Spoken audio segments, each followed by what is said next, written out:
رالي لقى ما هين إن قلنا لكن وان قلنا ده شرعية أنا سيني سعدنا جديد كرتمالها قول قفلية هاي معها أما حل دبعنا هاي حرمتي إني أنا صعنا قداميها قول يصير أنا صعنا السجع وعزوبنا ونصعنا قد مركا أنا وهرب السجع أنا هنا نقولان شو وهرب لنا متقنا مجرد مركا الطريقي وأنا مريكا نيبان مرني وأنا نقول إنه وأنا تبي وانتبه يبيها أيها لقى حني وانتبه يبيها حل دبعنا معها maxaa ku qancinaysa dadka waarka kara heedeen siyaasadeed inay tahay wallahi de waxaan isleeyahay cid walba ay fahmi kartaa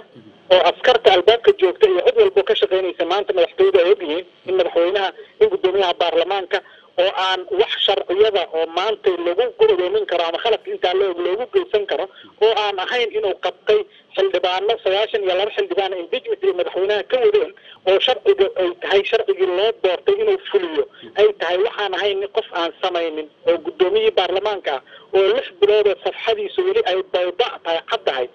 dad isku dayday inay cuntada iyo biyaha ka gooyaan oo ku go'doomiyaan guriga ku jira asaga ciidanka xoogga dalka Soomaaliyeed ilaalinayay ayaan la weydiinayaa dadka Soomaaliyeed kuwaas iyo anaga inoo barqaadaya